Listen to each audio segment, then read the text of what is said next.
All right, so welcome to the first lab. This one is about graphing using Excel. So I'm sure that you have used Excel in other classes, but so we will do the same here, but primarily we are going to do some calculations and then we'll make some graphs. The type of graph we are going to make is the XY scatter plot. Anyway, so we will make it with points first and then we will add the trend line. So I'm going to show you some of the highlights of that. So let me share a screen here and show you the uh, Excel. So I do have a document here. So let me go to the Excel blank page. So hopefully you can open Excel in your computer. So open the Excel and you see the blank screen here. And I'll just show you a couple of things very quick. Now, you can see that we have rows and columns here, right? And there are numbers. So the rows are numbered 1, 2, 3, 4, you see that, and the columns are numbered A, B, C, D, and all that. Now, if you want to make these boxes a little bit bigger, all you need to do is come down to the corner over here, and you can increase that. So so you can make the box a little bit bigger, and I probably need to do that too because to show you things clearly. All right. Okay. So anytime when we make a data table, we need to know what we are putting. All right. So what we are going to do is for the first row, we will use it for say titles. All right. So let's say that I'm going to write some, and also we need to make sure that we put down the units for all these titles. All right. So so let's say that on the first column, I'm going to put some, say, a mass. Okay, so let's say mass. So I could say either M, which is mass, or you can write mass, whatever you like to do. And then in parentheses, we'll put the unit for that. It'll be kilogram or something, all right?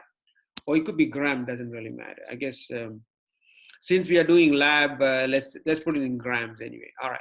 Next, I'm going to put the volume. So let's put the volume here. And again, I had to put the unit. If any quantity has a unit, make sure you put the unit, and that's what we'll do. And we'll put it inside these parentheses. So next is a volume. So I'm going to put the volume in, I could put it in centimeter cube, for example. So I put centimeter. But how do I type the cube, right? So what you do for that is just put 3 there, and then you close the parentheses, all right? And then what you need to do is, okay, I'm going to make the width a little bit bigger, so you can do that. Now I'm going to come back to the column, and I'm going to highlight just the 3 there, okay? And then you right click on it. That'll take you to the format cells page, okay? And then you click superscript. And then if you say, okay, and then and now you see that now centimeter, the 3 is in the superscript. So that's the way you make a superscript if you need to. So I have the mass and the volume. All right, so let me put some data here. So I'm going to just put some numbers here anyway. All right, so let's say I'm going to put some random numbers here. Say I'm putting some mass data here. All right, so and then I'll say 13 or something. Okay, I put the mass in grams and I'm going to put the volumes. All right, so let's see, I'm going to put some volume here just randomly anyway.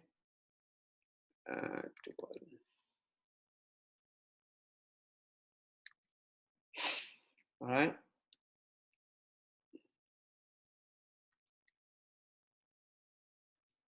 All right, I got some masses.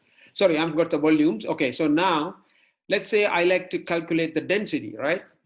Okay, so if I want the density, and the unit for density is going to be, you know that the density of unit is basically mass over volume. So that'll be, I put the unit there, so it'll be gram over centimeter. Again, I had to put the cube. So I will do what I did earlier, just highlight the 3, right click it, go to the format cells, and you choose superscript. So you'll see that will come out like that. So density. And then of course, if the width is not enough for you, you can go up there and click and drag it like that. So it'll get a little bit wider so that everything you wrote is inside the column. All right, now, how do we calculate density? Well, you had to enter a formula. All right, how do you do that? Well, you go to the, okay, now the first row is used for the title, so we can't really use that for any calculations, all right? So take the very first one, which is the second row here. So there we are going to write the formula to calculate the density. You say equal sign. You know the density is mass over volume. So the mass is in A2, right? So either you can type A2 or you can also click on that, okay? And then we're going to divide. This is the division sign, and then you put either B2 or you can click on it. So you see that comes up, and then you just enter it. So if you enter it, the first data is calculated, okay? So the density is there, mass over volume. Now, okay, so the question is now, the good thing is in Excel, you don't need to calculate for everything. If you calculate it for one set, you can easily calculate for the others. How do you do that? Well, go to the cell where you calculated the value and move your mouse to this corner here. So usually you see that, if you keep it anywhere else, you set this plus, right? Kind of a white plus. But if you move to the corner, you get a black plus. When you get that, you click and drag it down. If you do that, it's going to calculate the density for you or the other values. So that's the way you calculate in Excel. That's very important because we don't want to calculate for each data, okay? We want Excel to do that. So that's the way you do that. So make sure you understand how to do that, all right? So after you calculate the first one, well, for the first one, you have to enter the formula, of course, right? So mass over volume, you put the formula and then move it over here and then click and drag, you get that. And then you see that, so you look at all the numbers. After you calculate, sometimes you may want to change the number of significant figures, and you can do that simply by moving this one here under the number. You see, we can change the significant figures, something like that, depending on how many you want to keep, like that. All right. And of course, you can also center and all that stuff you can do if you want to, I guess. But okay, so that's what you got here. So that's how you calculate. I just showed you how to calculate the values. Okay, so basically on this, I showed you how to name the titles, how to enter the data, and how to calculate values. All right, so that's the first thing you need to know in Excel. All right. Okay, on the next example, I'm going to show you how we make a graph. Okay. All right, so let's say again, you see that I have some data, X and Y data. X goes through, the data is already here anyway. So you enter the data like this, and okay, if you want, you can put the units there. So let's not worry about that for now, but make sure that if there's a unit, make sure you put that, and these are the data. All right, so how do we make a graph? Well, to make the graph, all you do is just highlight the data like this.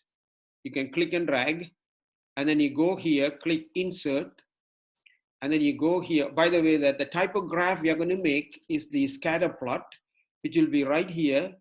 Okay, if you click on these, you see these various type of graphs we have, and then the scatter plot will be the one with the points you see down here, right about here. So you click on that, and we have all these choices, okay, for scatter plot, but we'll choose the very first one, or just the data point. So if you do that, you see the graph is already made. All right. Okay, but we need to know what is plotted here. All right, so let me look at this. Okay, now if you look at the graph, can you tell me what is on the x-axis and what is on the y-axis? Well, look at the numbers. X values goes from 1 through 10. So look over here. Where do you see 1 through 10? And then y value goes from 5 through 50. So it's over there. So these are the y values are here, and the x values are here. All right. So that's what happens. All right. So if we just highlight the data and make a graph in Excel, the Excel automatically put the first column as the x-axis. All right. So it will always take the first column, put it as x-axis, and you may not want that. All right. So in this graph, the way I will name this graph will be, so the y-axis is the y. So I will say y versus, all right, x. Now let's put, I guess, okay. So that's the graph we just made, okay? We made y versus x, all right? So that's the way Excel does it. You take the first column, put it as the x-axis, all right? Now, what if you don't want this, but you want, say, x versus y? In other words, you want to put x on the y-axis. How do you do that? Well, there are two ways you can do that. Of course, you can also copy this A column after the B and then make the graph. You can do that. Or you can also do another one. That'll be the select data feature. All right, so let me see if I can move it. Yes, so you see this feature, you see there, the select data.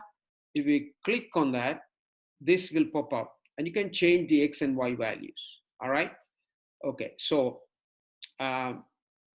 actually, before I do that, let me do one thing quick so that, well, okay, let me cancel this for a second. All right, now after you do this, how do you add the trend line? Okay, let me show you that too, okay? So to add the trend line, because right now we just have the data points, but we don't know the slope or anything, all right? So, okay, to add the trend line, go here and click on this and you see the add trend line, okay? And then if you go over here, you see these options you have, and the default will be the linear one, and looks like the linear one is working pretty good because you see the line is going through most of the points, so that looks good. So what you need to do is, if you want the slope, you need to come down here, click display equation on chart. If you do that, then it will display the equation on the chart anyway. So it says y equals 5x, okay? So the relationship between y and x is just y equals 5x, and you see that, so basically 5 is the slope there.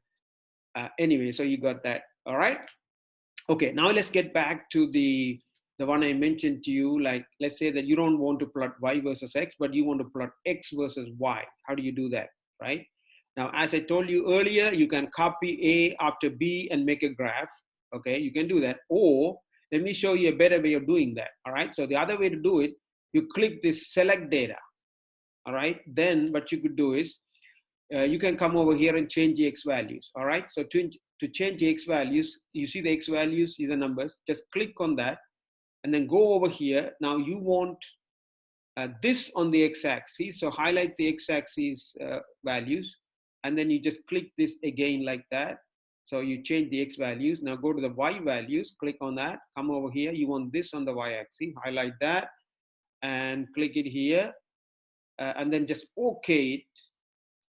Okay, it gives you a new graph. Of course, it gives you a slope also. So you see that now the slope is different because now we have plotted.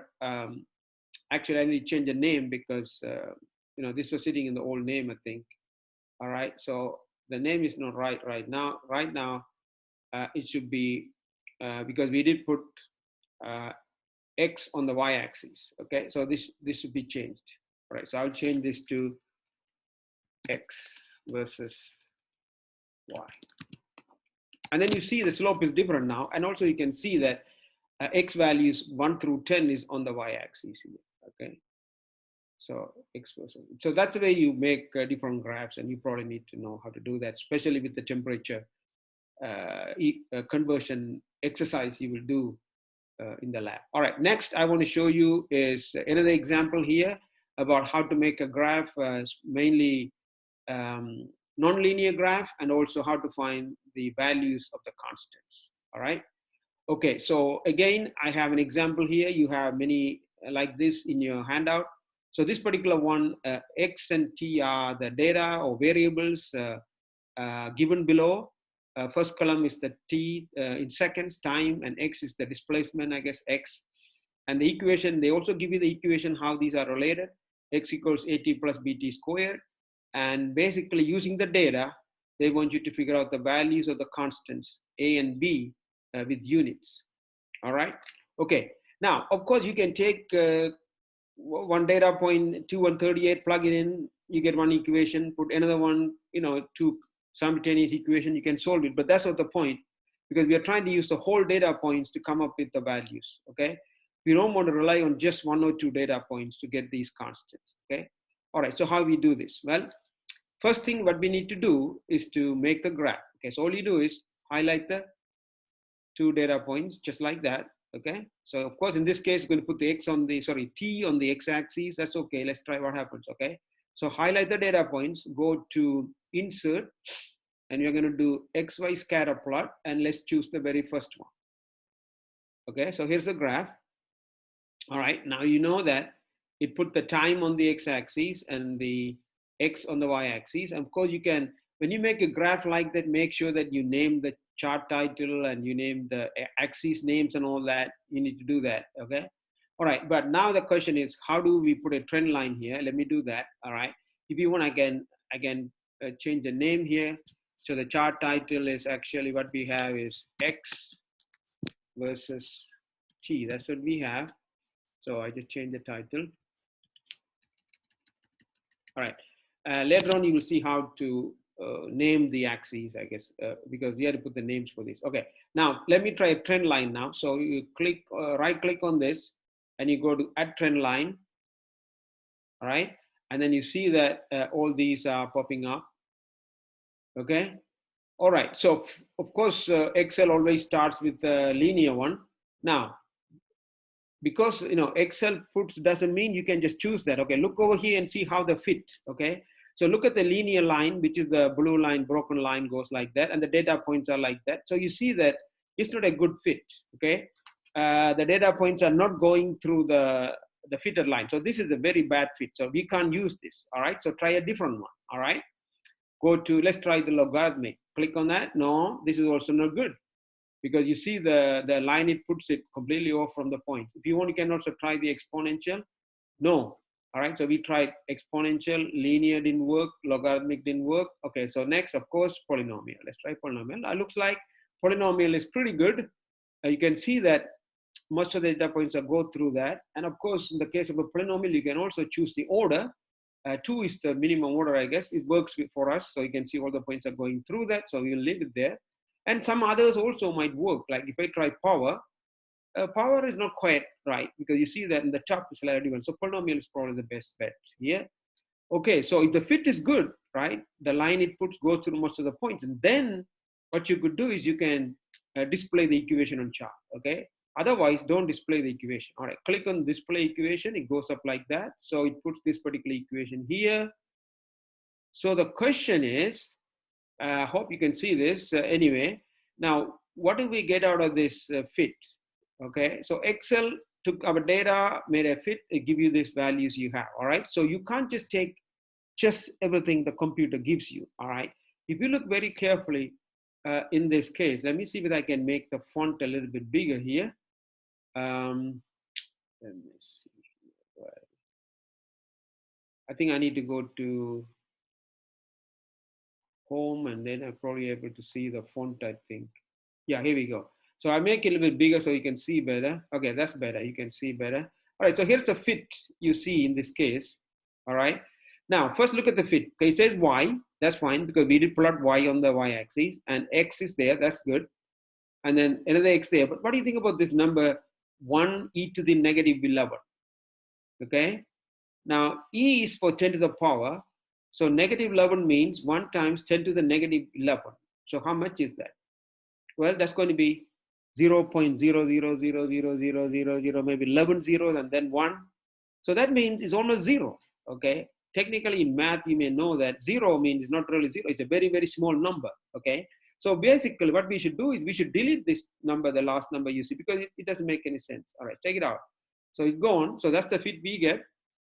So the Excel gives us this fit, okay? And then, all right, so next what you need to do is you need to go back and look at the equation they gave you, all right? So the equation okay, and also one other thing we have to be careful. Anytime Excel gives you an equation, it's going to give it to you in X and Y. No matter what you put in X and what you put in Y, it will also give it to you in X and Y. Okay, so we need to change this, all right? So in our case, the Y is, we did plot X as our Y, so change it to X there.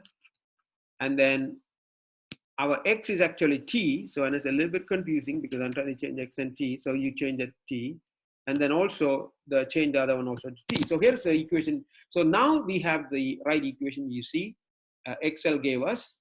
So let's compare this with the equation, original equation we have AT plus BT squared, all right? So if we compare those two, okay, so if you want, I can even move this next to the equation we see here. I don't know, maybe not. Okay, so you see very close by, you can see that anyway.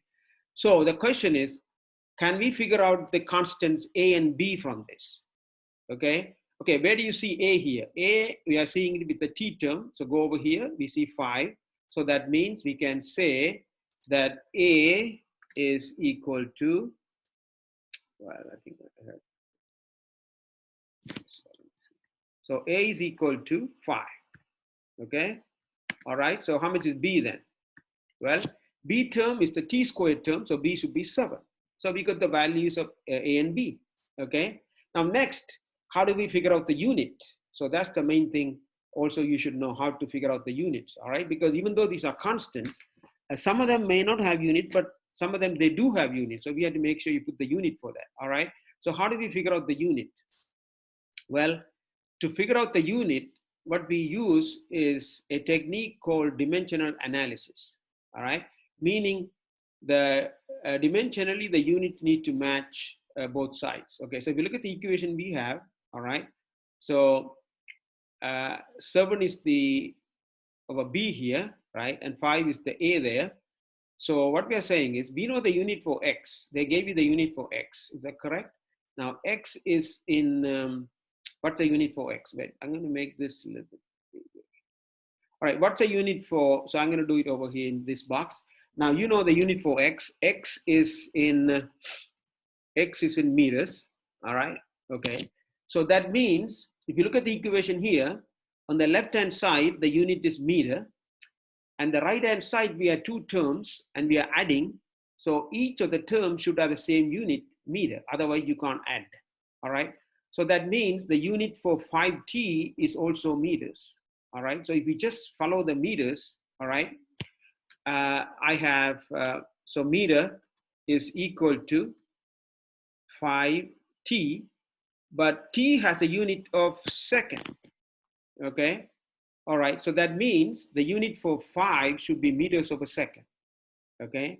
So you see that 5 should have a unit of meters per second, then only when you plug in the second for t, the second cancel out, you're left with meters, okay? So that means the unit for 5 is going to be meters per second. Okay, so that's the way you figure out the unit. All right, so I'm going to write down, so A is our 5, so A is equal to 5, and the unit we figured it out should be meters per second. So that's the way you write that down. Okay, next, how do we figure out the value for B? Well, B is equal to 7, but what's the unit for that? Well, let's concentrate on the 7t squared, all right? So we know that 7t squared should have a unit of meters. If you plug in the units here, all right, just for the unit part. So you will write X is in meters, okay? And then 7, and then you have t squared is second squared, all right? So let me write down here, let me write that down, all right? So meter equals 7, all right? And then I have second squared, okay? All right, so question is, what's the unit for 7 then? Well, 7 should be then meters divided by second squared, okay? Well, I'm just writing like that, but you can also put the superscript if you like, anyway. So that's the way you figure out the unit, all right, just using the dimensional analysis. If you know the unit for 1, we know that each of the terms should have a unit, same unit as on the left-hand side. And you can use these techniques to figure out the unit in some of the questions you have.